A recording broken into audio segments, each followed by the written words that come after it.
And this is Connecticut Trout Unlimited discussing the priority waters or priority rivers or waters, Tracey? Priority waters. Priority Waters Initiative with Tracey Brown of TU. Tracey, take the floor. Do you need to share any slides? I can make you host to share screen.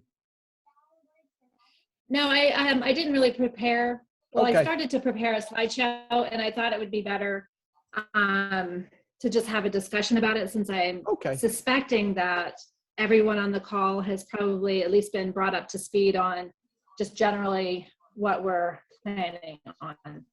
No. So besides Alicia, has anyone else not heard about the new Priority Waters Initiative? I may be the only one because I missed the last. Is that so? We discussed it at the last meeting, but Tracey, you can do a quick rundown. So I mean, I'll definitely give up. Yeah, I'll definitely do a quick rundown, and I think ultimately tonight what would be ideal is we kind of go through what it means, this Priority Waters Initiative, and what the vision might be for Connecticut. And I think that's really where the discussion point should be, is how we envision this happening. And we have directives from national on a timeline, and kind of the steps that need to go into Connecticut is really up to all of you. Ended the call with everyone having a really good idea of what we're talking about and a strategy for who might be in the work group for this Priority Waters Initiative, and how you would like to see it all kind of flesh out. So, hi Jeff, nice to not see you, but know you're on the call. So jump in anytime when you think I'm about 7 minutes out from the house because I'm driving. Jeff has probably been more. Okay, so we won't put you on the spot yet. You have 7 minutes. So the background really is this. So for the last 5 years, we've really been focused on these strategies of reconnection, restoration, protection, and sustainability. And that's really been driving how we work, not necessarily this idea of where we work, but how we work. As kind of initiated this new process of strategic planning for the next 5 years, it became clear to us that we're doing a great job. Like, those techniques are awesome. You know, we're seeing lots of activities on the ground. They're quantifiable. You know, we're talking hundreds of miles of reconnection, you know, acres and acres and miles across the whole United States of restoration. But if we really want to expand our impact on the ground, how do we do that best? And where we landed on that is the way that we do that best is by engaging TU at all the different levels. You know, it's staff, it's chapters, it's council. And we have great examples of where that partnership is strong and where we have been able to capitalize on that kind of focused resource to get projects done. I mean, the Batten Hill is one that comes to mind for me, because it's one that groups, and they came to national and said, you know, we really want a staff person. And for us to have a staff person, it takes 2 years of funding. And so right off the bat, you know, upper management was like, we don't have a solid funding source. We just can't really imagine how we will be able to support a staff person in this location. So we kept the conversation going, and the chapters were like, okay, we're going to raise money. So we were like, okay, you guys start working on raising money. And I started working on raising money. And it took about a year, but after a year, we had enough to convince everyone that this was a good idea. The council threw in money, the chapters threw in money. I was able to get a few grants around the region that could support the staff person. And we were able to kind of maneuver this idea through an intern in the summer that was developing kind of these priorities of where we would work. And then we were able to keep this person on. And 2 years later, we have 3 chapters that are super engaged in the work. They've been raising money. We've been able to bring in additional funding from the local to keep this momentum moving forward. And so that's really an example of the council coming together. We're hoping to do across the entire United States at the state level is develop these priority waters within each state. And so the plan for that is really to start with the ecological science, the data to support where we should be working. And then capture the local knowledge that you have as chapter members, add that to our data pool, and try to understand across the landscape where we really should be working, where were our goals for increasing our impact on the ground now and into the future with all of the potential threats that face cold water habitat. So that idea of, that's really the first step, is where should we be working? And then the other pieces we can bring into the fold. Where do we have opportunities? Where are our partners interested in working? Tracey, your connection's a little unstable. What You're is chat breaking up? It's always unstable, that is for sure. So the way I can improve that will be going offline visually. So I'm going to go off camera. That might help, okay?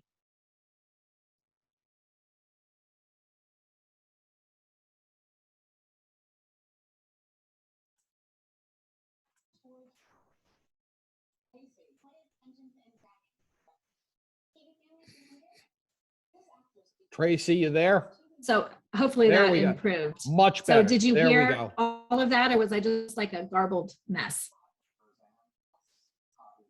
Anybody? I think we got most of it.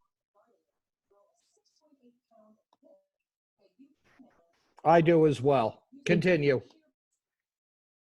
Okay. Tell me if, let's start the conversation then. What did I say that needs clarification? What kind of questions are coming to your mind? How can we kind of bring this into action? Does this seem like a good strategy? I mean, to be honest, I think that Connecticut is kind of primed for this. Really, you have had me as a staff person, but what have I done really for Connecticut? I mean, I've been over there in the salmon kill working, mostly spending all of my time in New York. I've been helping Jeff when I can because I just don't have the time or resources to be everywhere. And so I think that's really what we're hoping to do, is to provide not only a focus for staff, but a focus for the organization to provide resources that we need. What's the focus and resources that you guys would be providing by having these watersheds specifically called out? Am I still breaking up?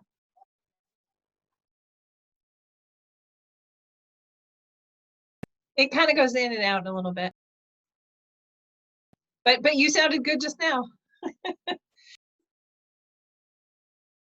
It's some days it's good, but so as far as providing resources, I mean, what we're hoping to do is work together as a group to identify what those resources might be and figure out what we need and how to get them. I mean, it's not like TU is saying, okay, well, we'll be providing extra staff in every one of these priority waters. Probably not that, but we will, as a collective team, have more of a focus so we can provide staff in areas where staff is needed. We will have this engagement coordinator that I'm sure you've heard about to connect the chapters with these priority waters in more of a meaningful way. So, so those.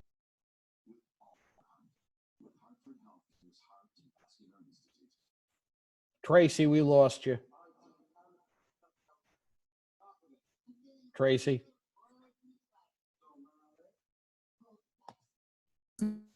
Tracey.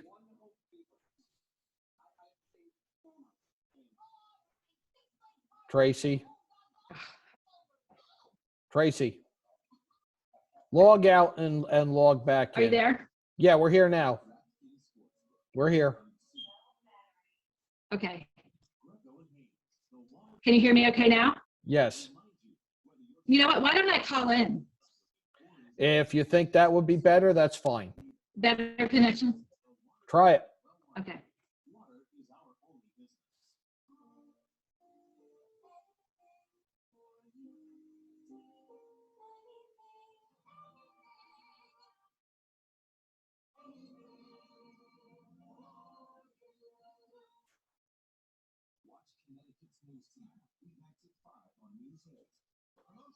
Cue the Jeopardy music. Does anybody have any questions so far? Well, I was gonna wait until Tracey got back, but I guess I'm kind of curious. What are we trying to accomplish here, and what's our first steps for us as a Connecticut group? What are we trying to do? Well, here's Tracey, so you can ask her that.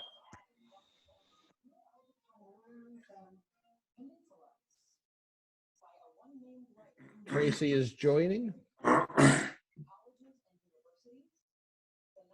What I think, based on the discussion that we had, that I've had with Tracey, that Jeff and I had with the council at the July meeting, it's just better coordination of effort, of the interaction between local, state, and national, with local still telling us what waters need attention, and then national able to determine what can be done where, I think is probably the way to do it, and to try to eliminate a lot of overlapping efforts and redundancies.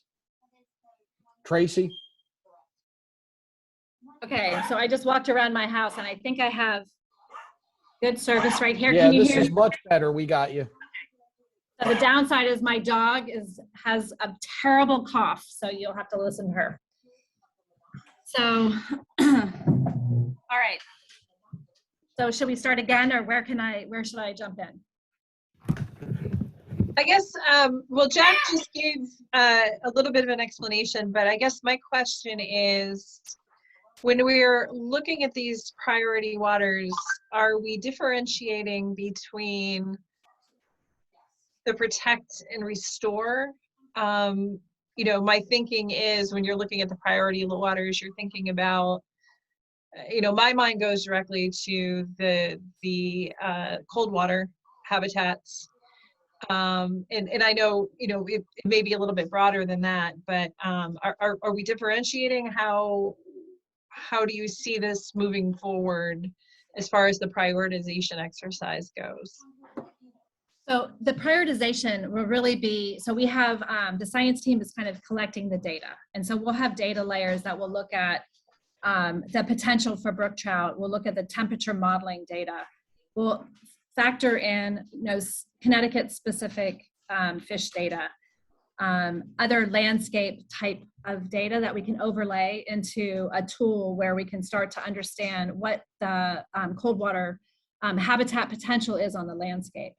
And then we can start to drill down. And with the data that we feel like we are lacking, we can reach out to folks to try to augment data.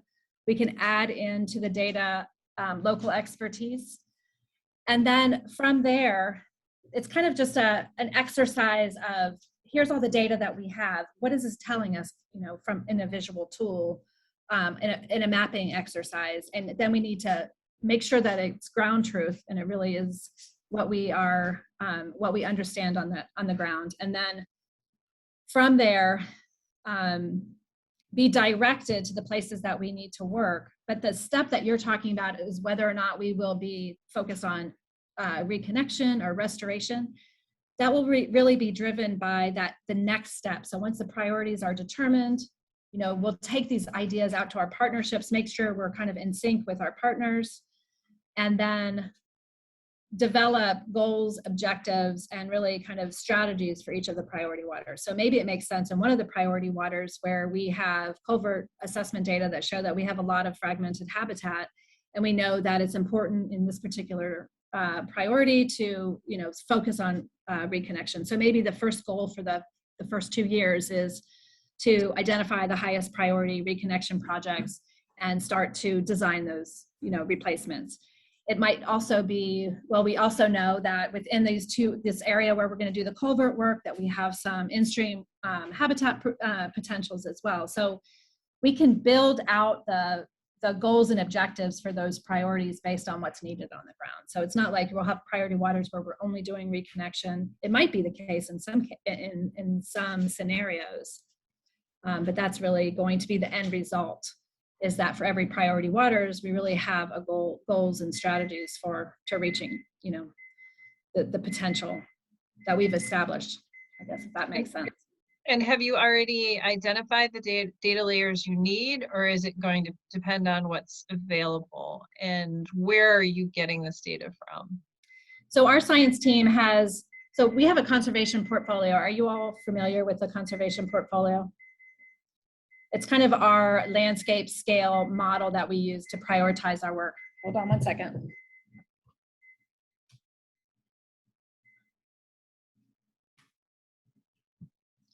Sorry, my dinner was going off.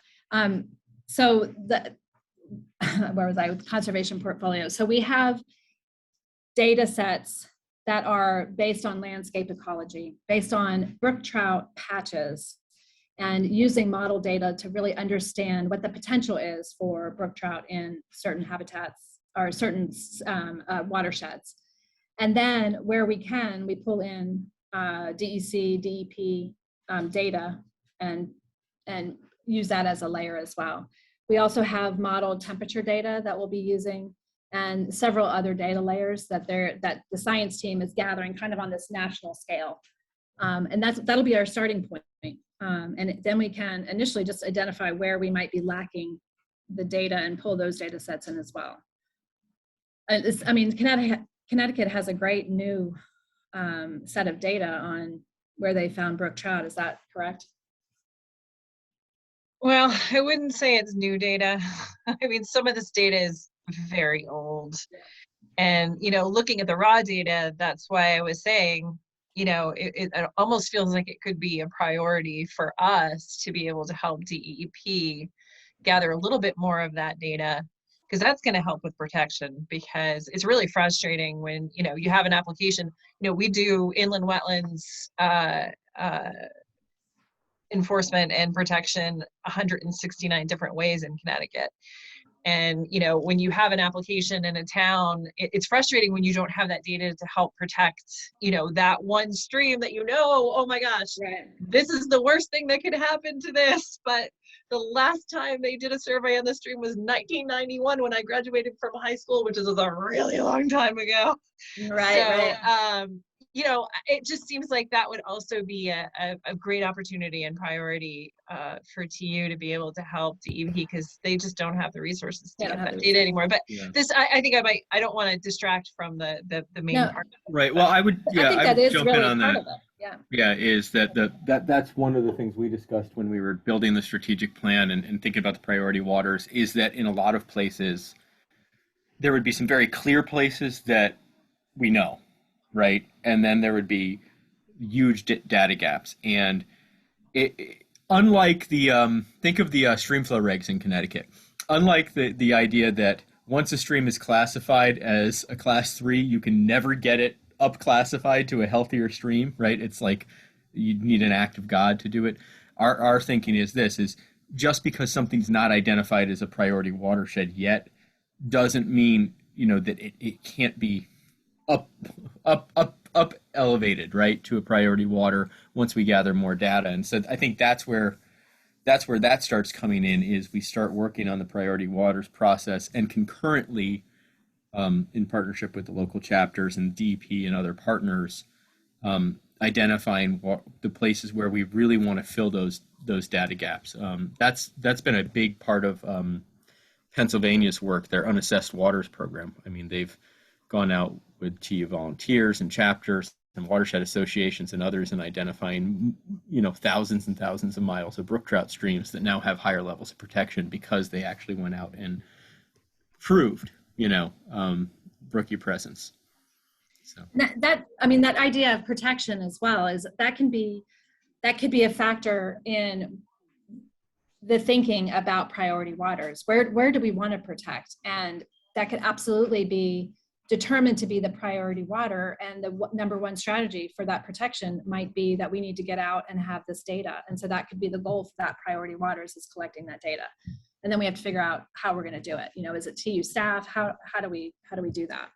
So that's kind of just in line exactly with what the outcome could be and should be. It's really should be driven by what Connecticut needs. Well, I think this dovetails with an effort that Bill Hyatt, formerly the head of Bureau of Natural Resources in Connecticut, wants to work on with the FAC and TU, and that is to have the TU members help to provide data for such an overall look at the rivers that would kind of be a parallel effort, I think, to what TU is trying to do, and could help better proceed on the same path. Yeah, I think that's exactly right. I mean, if Bill has this vision of where he would like to work, I mean, those are the types of conversations that we need to have to understand where his priorities are and where our priorities are, and likely they're similar, and how we can kind of galvanize that resource and support as well. Yeah, I wish I had the foresight to have Bill join this, but we will have him at the next discussion of this. And once we have a clearer vision of what we need to do in Connecticut to start the priority waters process. Right. So as far as a timeline goes, that might be a good conversation for the next step. Is we should be getting the final maps. Actually, we have the maps. I just will spend some time with it and try to understand how it is that they built the maps. That will be coming to us and shared fairly soon. And then what we have to decide on this call is, what is the strategy going to be? Because really what the idea would be is that as working groups, we're really talking through the data and all of these topics that we brought up tonight, and trying to identify these priority waters. And really the vision for that is that's going to happen, November, December, maybe towards the beginning of next year. We're reaching out to our partners, getting their feedback. And then by February, March, we've identified priority waters. Everybody at the council has been informed, members, and we're all kind of on the same page. And then from there, it's really the development of the goals and objectives and the strategies for each of the priority waters. And so we have a pretty tight timeline, but I think they're hoping to have all of the priority waters identified by March of next year. And so, every state is different in the way that they're going to tackle this idea of a work group. And so I don't know if you have thought about that, John, but that's something that we should discuss. I mean, ideally, we would have really good coverage from members throughout Connecticut, maybe by chapter or something like that. But that's really up to, you guys to decide.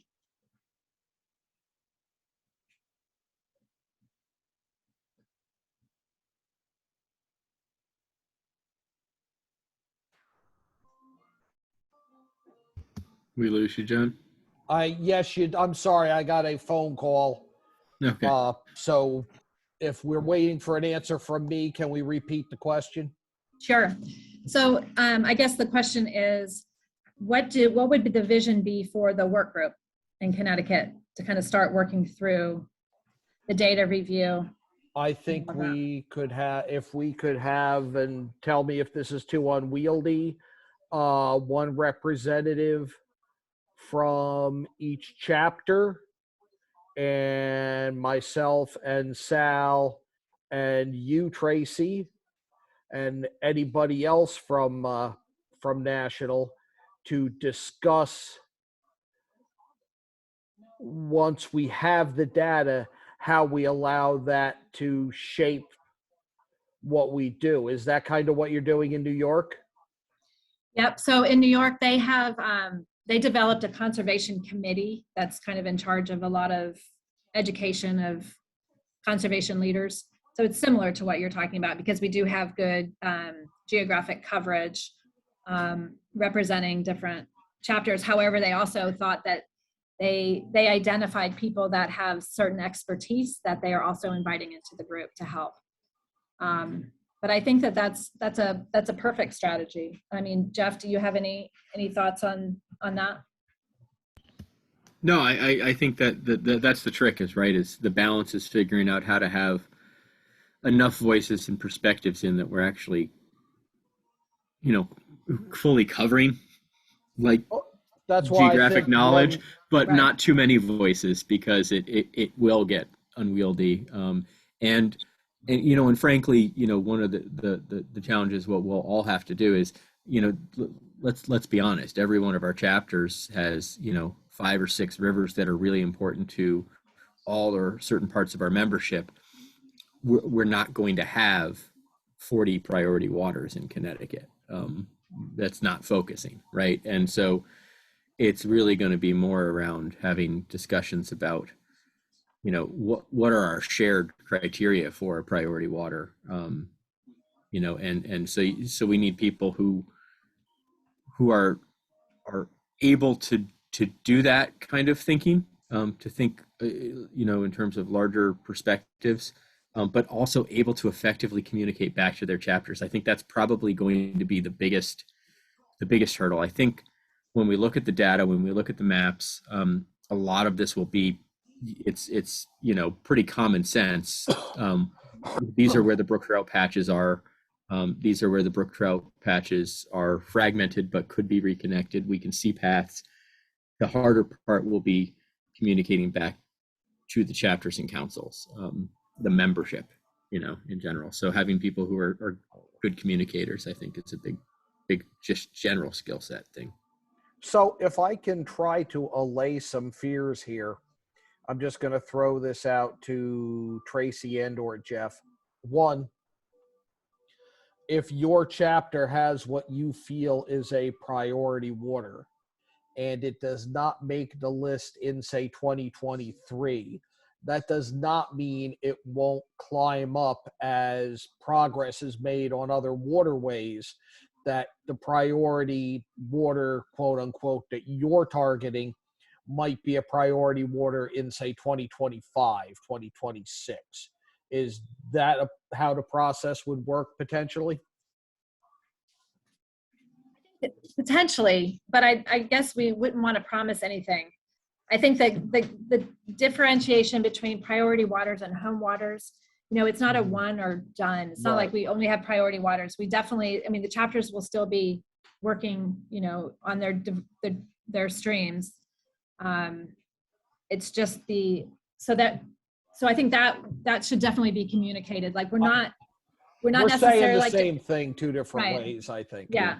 I don't know that this process of identifying future priority waters, I'm not sure what that will look like, because depending on the scale of the work that needs to be done in the identified priority waters, we're going to have kind of this vision for what the future looks like and how long that might take. I think we're trying to identify the watersheds where we want to invest time. So keeping that in mind as well. I don't think I'm even looking for an answer as to promising that something will be a priority water. I think what I'm looking for is to say that if you're not picked with the first 1 or 2 priority waters, that doesn't rule out that your water won't someday be a priority water. as resources become available, Sure. as Yeah. progress is made. That's really, I'm not looking to give people a timeline because we all know how shaky they are. Right. Exactly. I'm looking to just let people know that, hey, we didn't pick the mill as a priority water but that doesn't mean it won't be selected down the road. Right. Let me do two things. First off, the Mianus chapter is never going to have a priority water. We have two known brook trout streams, Comstock Brook and Converse Brook. Their stream lengths are less than 5 miles each. They're small, isolated brook trout populations, disconnected. They run in small drainages out to the sound. They're not big enough on scale or scope to merit marshaling national, state, and chapter resources from everybody to focus on them. Their ideal as focus areas for us as a home water, right? Especially Comstock Brook, and we are doing that.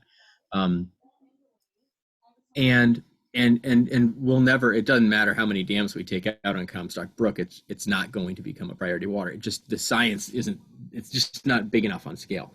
But the other thing I'd say is what our chapter is going to have access to that we've never had before are a whole host of resources in terms of mapping tools, data, the ability to better tell the story of Comstock Brook, training, and by going through this priority waters process, by working together in collaboration with the other chapters, better training on grant writing, better connections to community partners. Frankly, all of our chapters are absolutely isolated from each other and from some of the major partners like HVA, Rivers Alliance, Connecticut River Conservancy, and TNC, some of the big players.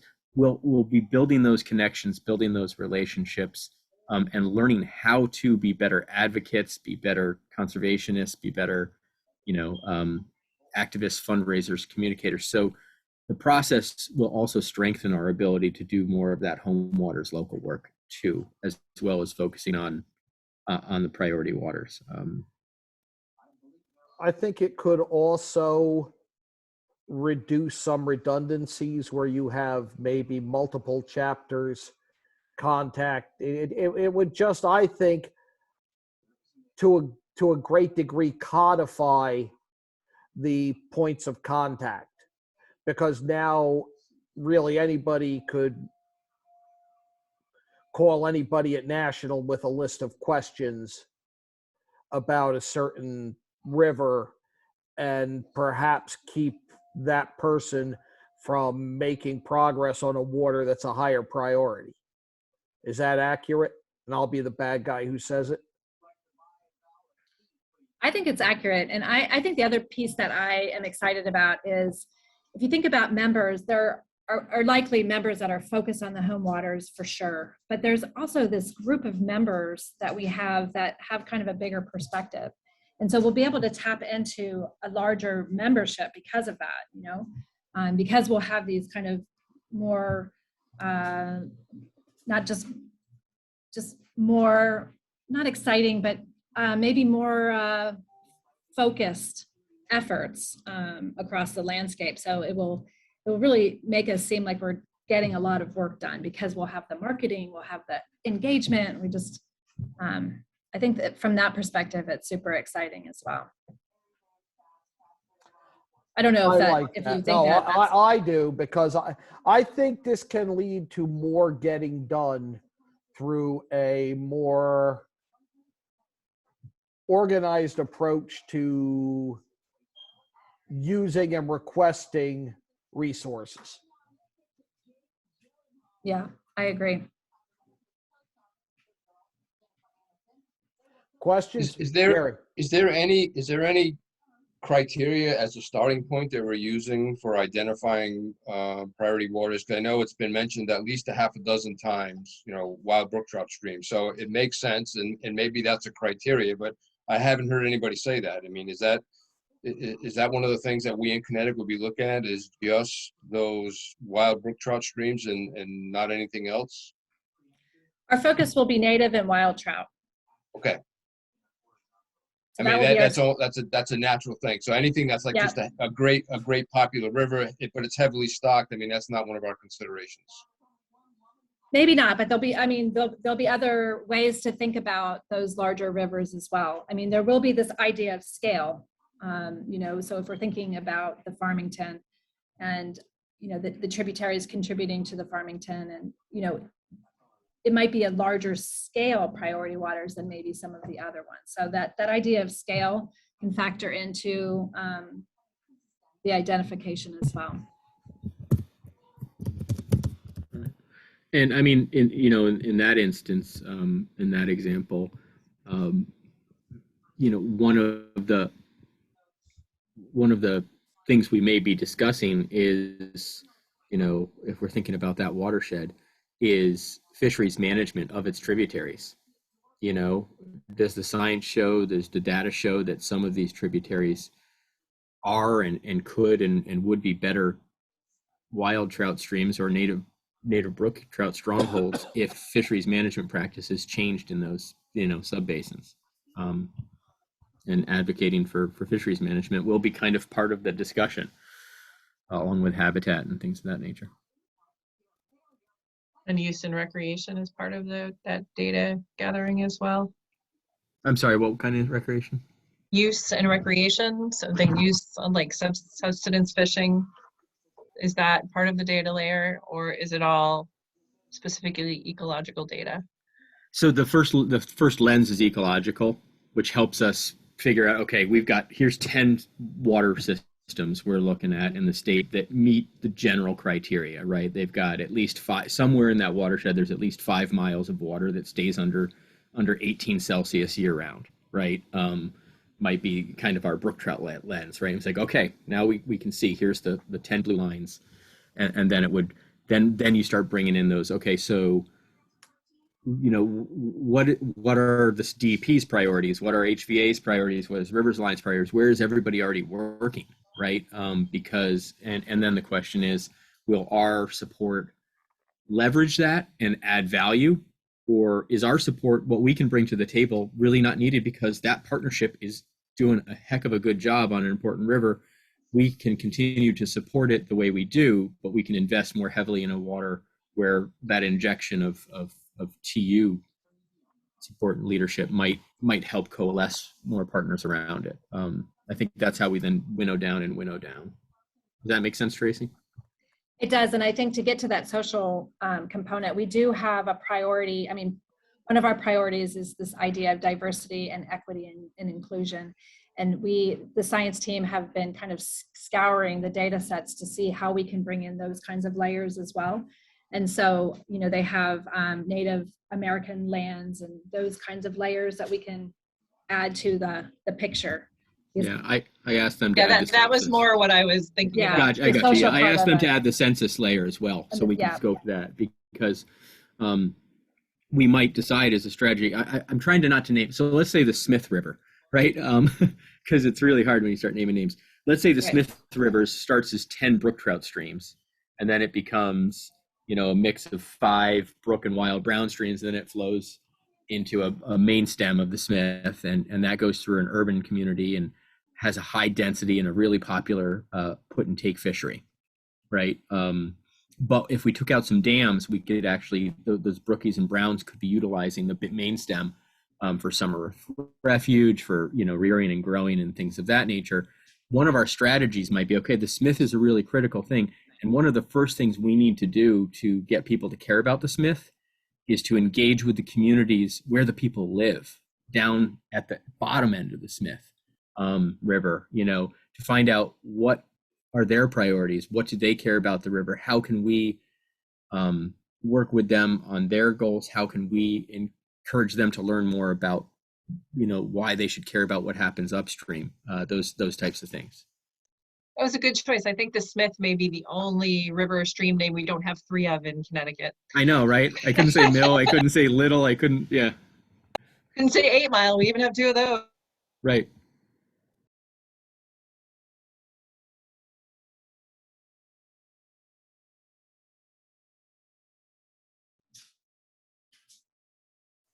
Other questions for Tracey?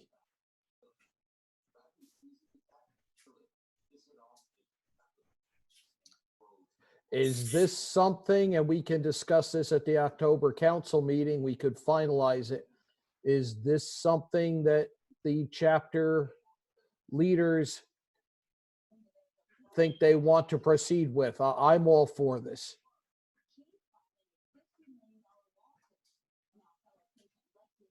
I think it's a good idea. I think it's a good idea.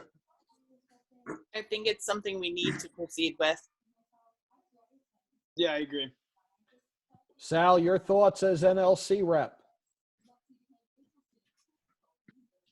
No, I think it's a good idea, and I think if you ask most of the chapters, they probably already have their, some priority water identified already.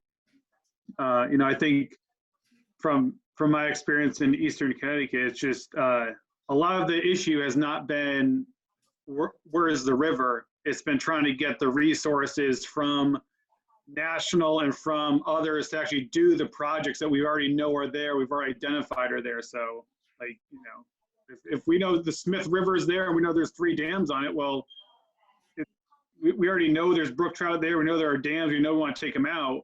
But it's just been getting the support from national to help with some of the policy stuff, to help with grant applications, to help with the removals. It's been the implementation phase, I think, that's been bogging down, at least the Eastern Connecticut chapter. If this helps work towards that, then great.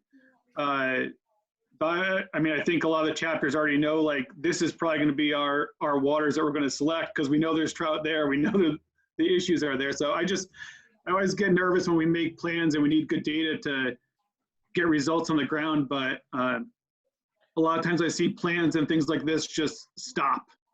I want to see the plan, but then I want to see the implementation. I want to see the support to actually get some stuff on the ground done. But I think it's a good idea overall. Well, I think we can do that. And I think, again, codifying this as a process that brings together local, state, and national allows such progress tracking. And I also think that we can really involve local chapters as the boots in the water, so to speak, to build up the database that we need to make this happen. And I think that's how we engage all of the membership statewide to begin with. And it goes from there. Yeah, I definitely, the idea of national bringing, resources directly, I think it's more like we've got to figure out the scale of the number of priorities that we can tackle as, the council, the chapters, and staff. Because, no matter where staff is working, we have to do that. We have to gather the chapters where we can. We have to gather the funding. We have this overarching goal of then being able to prioritize our government affairs folks to help, like you're saying, Sal, to have some of those kinds of resources also dedicated to supporting these priority waters, which I think is going to be phenomenal. Again, but I think collectively we need to make sure we don't have too many priority waters, because we have to make sure that whatever we are saying we're going to tackle, we can tackle well. So the idea that maybe every chapter has a priority water, yes, and they should absolutely, but that might not exactly be what is on the end list, so. Right, and I think that's something people will have to accept. Right. That there is a process to this, that there are limited resources, and this is involving all 3 levels of Trout Unlimited, from the grassroots up to the national staff, in providing the data to make those decisions as to what gets done when. And that, I think, not only do I have no problem with it, I think it's needed. Yeah. One thing, actually, the word that struck me, and I forgot, that, Rob Masonic used this in the conversation we led a while back, was he used the word resonance. So the ecological screening will help us understand where, right? Where are all these places? And then what we need to have is a gut check. What resonates? What's going to resonate for the communities that we serve, the partners that we work with, our members and our volunteer leaders, right?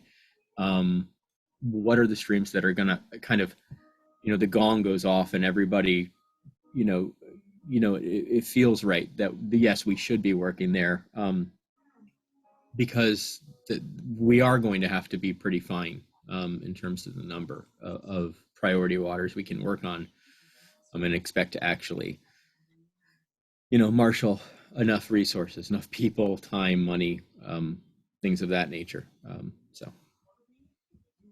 Well, I think this will accomplish that. So any other questions for Jeff and Tracey? Is there any kind of timeline that we're working towards right now? So the next time, well, we should establish our next meeting. So first, I guess you need to identify the folks that will be on the working group, and then we'll start to set up meetings to be able to start to hash out these ideas. So the overall timeline is between now and end of the year, priority waters, outreach to partners kind of towards the end of the year, beginning of next year, and then identification, report back to chapters and council on what's been identified. And that will happen in February. And then we'll start working on this idea of identifying strategies and goals for each of the priority waters in that kind of March timeframe. Jeff, can you and Tracey keep us posted on watersheds that may extend across state lines? There will be 3 priority waters in Connecticut that cross state lines, would be my guess, if and when we look at the maps. Yeah.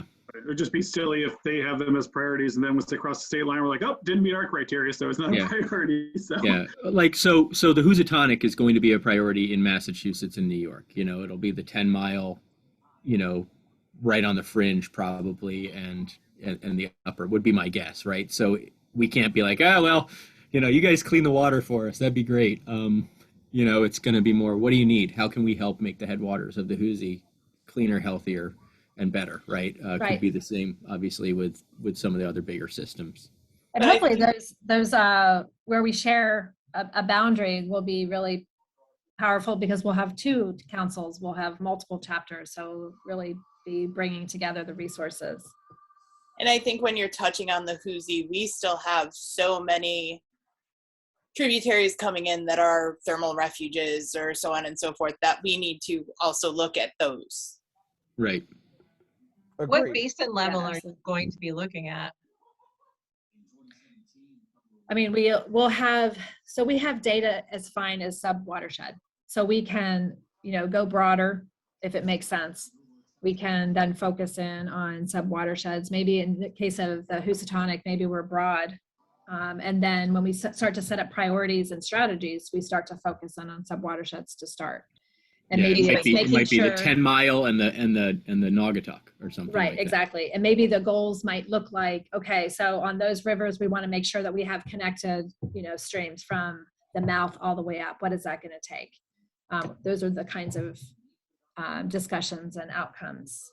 Okay, but like Jeff said, just brought up the Naugatuck. We already have some major stuff going on in the Naugatuck that we all know about at this point. Is that going to, I don't want resources to go to something that we already have a collective of agencies and organizations working on, to take that money or to take those resources away from, what we're identifying. Right. No. Our question to ourselves would be, do we add value to that work by coming in? Right. Okay. Is this a $2 million effort that if we come in is a $20 million effort in 3 years because we're able to leverage other resources or what? I mean, that's probably a gross exaggeration, but it's that kind of thing. We have to be additive to whatever's going on. Right. Versus. Okay. Let me, and Jeff and Tracey, feel free to stop me or weigh in here, but I think we can't look at this as local chapters can't work on waters that are not priority waters. You will still have your local priorities. You will still have work on the local priorities, and you will still have state and national support on the local waters that you deem a priority for your chapter. They will still be getting the attention. Yeah, I mean, and the answer is right now, you know, that's an easy yes, because the national attention that our local work gets is relatively close to non-existent, right? Because of resource constraints and organization. So this will be it's an easy yes. There will be more resources and support for the local work, because there will be just generally a creation of resources and support for the priority waters that'll bleed over. Yeah. And on its face, a system to better manage those resources. Yeah. Yeah, and I think the Naugatuck example is a good one. So that's another piece of data that we will have to bring in, is where do we already have projects going on and what kind of projects? And if, as Jeff said, is there a value added? You know, what's missing from the picture to move things along if the Naugatuck is really determined to be the priority from an ecological standpoint? And then kind of factoring in, as Jeff mentioned, you know, will we add to it? What could we bring to it to make the work expansive? Right. And maybe we don't need to be in the Naugatuck, because there's plenty of other places, you know. So I think those are the discussions we have to. That raises another with me. The discussion we'll be looking at those maps. We may say, okay, we've got the Naugatuck in one hand, we've got the Chippewa in the other. The Chippewa currently has X% more brook trout streams and a faster, higher, you know, a low-hanging fruit in terms of more reconnection work, right? And the Naugatuck may have more river miles and more potential long-term, let's say, but it's going to be a heavier front-loaded lift, right? Can we, and then we'll start asking those questions, like or if we're down to those two watersheds, you know, which one can we conceivably, you know, do we think we'll be able to do, right? And in some cases, it may be that the ecological imperative, you know, wins out as this group discusses it. In other cases, it might be, you know what, though?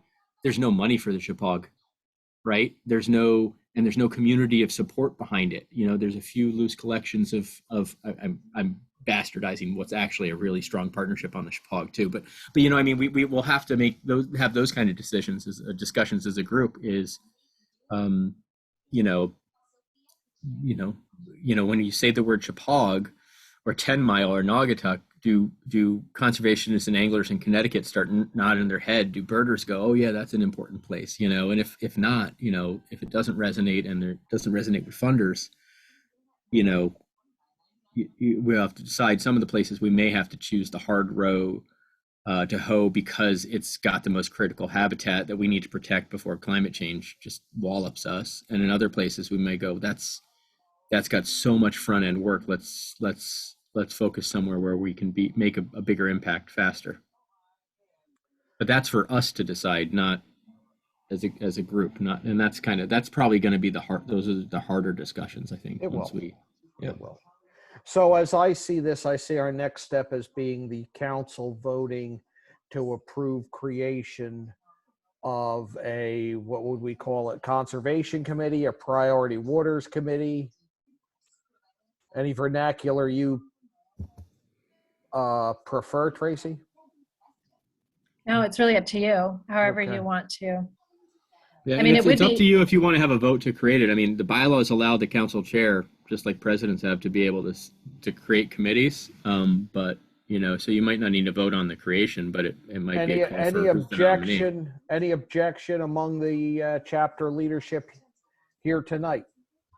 Because I can put it to a vote, or I can say that, or I can just announce the creation of it at the end of the month. Beth, John, Gary, Gerald? I'd say just announce it. Okay. Beth? I would announce it. I'm good with it. John? I'm good with it. Okay, great. John? Gerald? Yeah, sorry, I was muted mute. before. Yeah, go ahead, man. I think it looks good. I think we should be good to go. John, your thoughts? Okay. I think we're good to go with it. So I'll just announce it. It'll be one representative of each chapter, myself, Sal, and then I'll discuss with you and Jeff. Okay, John is good with it. I'll discuss in an email with you, Tracy and Jeff, you two, how your involvement should be. Should it be ex officio or as a sitting member? And we'll formalize that at the end of the month. And then let's say early November, we have our first meeting of that committee. Yes, that sounds good. I think once you've established who is on the committee, we can start to work with that group to just kind of bring people up to speed on maybe some of the trainings that are around on conservation portfolio and getting the data. So there's an understanding going into the meeting of where the data is coming from and those kinds of things. Well, I don't really need to wait for the council meeting if I've created this committee now. So I can just send out to each chapter to name one person each to the committee, and we will brief you. You know, we'll give you more information and discuss further at the council meeting. I think that's an okay way to deal with it too. Let them begin to form it so we can have it in place at the end of the council meeting. That sounds good. I mean, ideally, we would have someone that would be dedicated from now until, spring. Okay. And maybe, and ideally beyond, because if we have this core group, then they could help kind of with the whole process through time. I think we can make that happen. Any other questions? Tracy, Jeff, anything to add? Not for me. I see Gary asking a question. Oh, Yeah. Gary? Yeah, John, if you're going to send something out, it'd be good if you could sort of think of a framework, like you're going to meet once a month or, whatever periodic, just so that as we send it out to other people, the first questions they're going to ask, well, what's the commitment? What do I need, kind of thing. So anything that you can kind of sketch out, even though it may change as we go along, which is what you're thinking up front. Sounds good. I'll put a tentative, outline together. Good. I have no intention of chairing it. I want the committee to elect its own chairman, et cetera. Okay. All right. That all sounds good. Just, John, if you need anything from us, just let us know. I will be touching base with you probably tomorrow, later tonight, tomorrow. Okay? Sounds All good. right. Anything else? Anybody have any other issues to bring up? Anybody? Alicia, I'll be in touch with you about filming, and the rest of y'all be in touch about the council meeting and about the formation of this committee. Thank you all for your time. Tracy and Jeff, thank you for joining us. And I'm really excited at the prospect of us having a unified approach moving forward. Thank you so much for your time. You bet. All right. Thanks, everybody. Bye-bye. Good night, everybody. Thanks. Good night. Guys, good night.